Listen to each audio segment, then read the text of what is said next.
오늘은 평소보다도 긴 하루가 될 것 같습니다. 아무래도 많은 분들이 이벤트, FOMC 때문에 일찍 기상하신 분들 계실 텐데요. 네. 오늘 그 이야기 세 가지 키포인트로 하나씩 정리를 해드리려고 합니다. 네.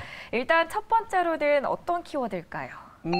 인상이긴 한데 저는 일어나서 봤더니 좀 비둘기라는 생각이 좀 들었어요. 그러니까 비둘기면 인상을 안 했어야지라는 게 아니라 인상은 했대 뭐 시장에서 알고 있었던 내용 정도였던 것 같고, 특히나 이제 성명서 그 자체도 6월하고 크게 달라진 게 없어요. 거의 99%가 6월 FOMC 이후에 나왔던 성명서와 7월 FOMC 이후에 나온 성명서가 거의 동일했습니다. 그만큼 사실상 큰 변화가 없었다. 단지 그냥 스킵 이후에 금리를 25bp 정도 올린 그 정도 수준이었다라는 거를 저는 말씀드리고 싶어서 비둘기 인상이라는 얘기를 드리고 있고요.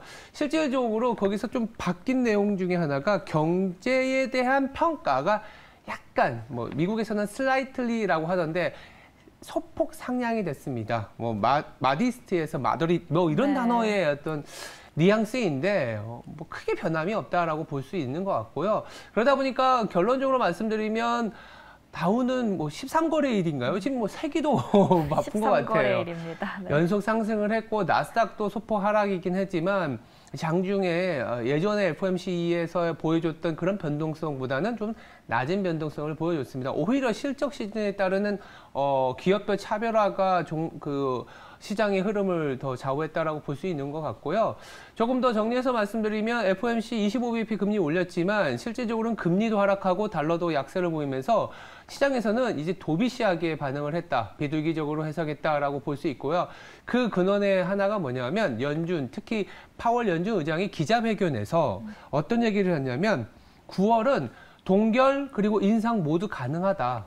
그리고 시장에서 알고 있었던 것처럼 앞으로 나오는 데이터에 의존해서 발표가 될 것이다. 즉 9월에 있습니다. 8월에는 이제 FOMC가 없거든요. 네. 8월에는 아시겠지만 잭슨홀 미팅이 있고 9월에 FOMC가 있는데 9월 FOMC까지 지금 두 번의 고용 보고서, 두 번의 물가 보고서가 나오기 때문에 이 두 번의 어떤 지표를 보고 확인하겠다. 근데 지금 물가를 보면 아마도 연준은 더 금리를 못 올릴 거, 이게 더 시장에서는 반영이 됐습니다. 사실 FOMC 그냥 뭐 불확실성 재료가 소멸됐다? 이 정도로 해석하는 게 저는 맞지 않겠냐? 이렇게 보고 있습니다. 사실 이미 예고됐던 바이기도 했죠. 네. 25bp 인상이라는 키워드가 있었고, 그리고 오늘 파월의 발언이 황소 그리고 곰 모두 좋아할 만한 발언이었다라는 평가가 나오고 있습니다. 네.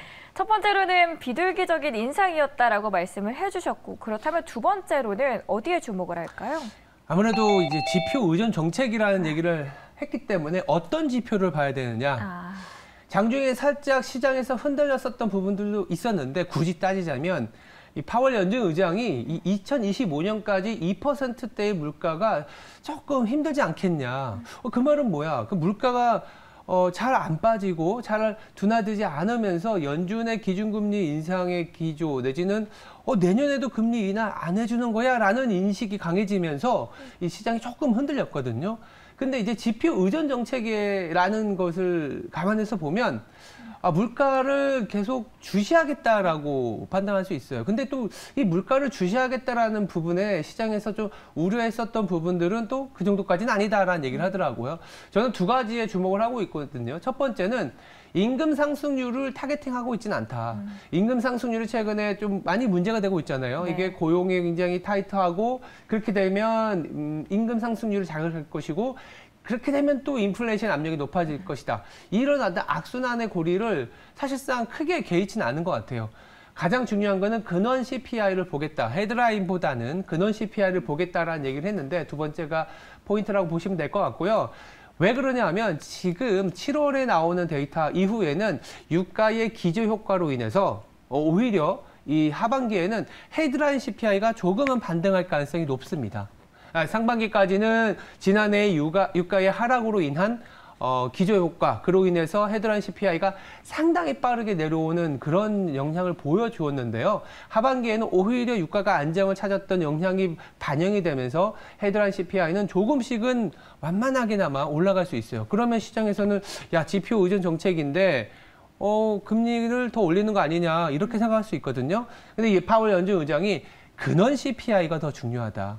근데 근원 CPI는 아시겠지만 변동성이 심한 유가와 음식료, 식료품 가격은 좀 제외가 됩니다.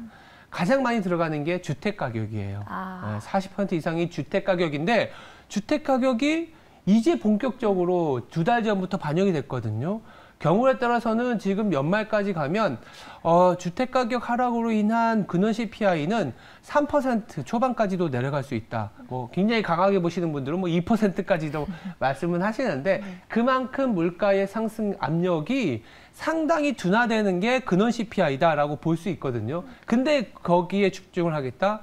그러다 보니까 거의 비슷한 궤인데 비둘기적인 인상을 줬던 이유 중에 하나가 시장에서 좀 우려했었던 포인트들을 탁탁탁 집어내면서 그거는 그렇게 우려하진 않는다. 더불어서 경제 지표에 의존한다라고 보는 한편 최근에 시장에서 바라보고 있었던 골디락스 네. 그 부분을 더 자극을 해줬어요. 경제는 침체는 없다. 노랜딩에 대한 본인이 계속 끌고 왔었던 이슈는 계속 지속이 된다. 이렇게까지 얘기를 한 상황입니다. 지표를 보고 움직일 거야 라고 말을 했고 그 안에서 어떤 지표들에 파월이 주목을 하고 있는지에 대해서 저희가 설명을 해드렸습니다. 자, 그렇다면 국내 증시는 어떻게 보면 좋을까요? 자, 국내 증시 오늘 금리 인상하니까 아마 언론상에서 금리 차가 이렇게까지 벌어진 적이 있었냐. 지금 명목적으로는 연준의 금리가 상단이 5.5%고 우리나라가 3.5%이기 때문에 2%포인트 벌어졌습니다. 네. 안 그래도 어제 우리 시장이 일부 업종의 변동성으로 인해서 상당히 취약한 국면을 보여줬거든요. 자, 상당히 취약한 국면이라는 건 수급적인 쏠림 현상이 조금 와해되다 보니까 전체적인 시장의 분위기가 조금은 엉망이 돼버린 상황이라고 볼 수 있는데 그런 상황에서 기관들이 사주거나 외국인이 받쳐줘야 되거든요. 거기에서 외국인이 받쳐줄 수 있으려면 환율이 중요합니다.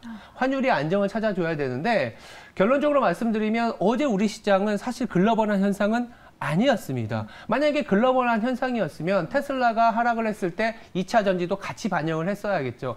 국내적인 이슈에 의한 수급 변동성이었기 때문에 글로벌 현상에 동조가 된다 그러면 우리나라 시장은 빠르게 안정을 찾을 가능성이 높습니다. 빠르게 안정을 찾는다? 그 말은 뜻은 뭐냐면 실적 베이스. 어저께 같이 나온 자동차 같은 경우 현대차 실적 얼마나 좋았습니까? 맞아요. 이런 기회에 그런 종목들로의 수급이 확산될 수 있는 가능성이 높아 보인다라는 거고요.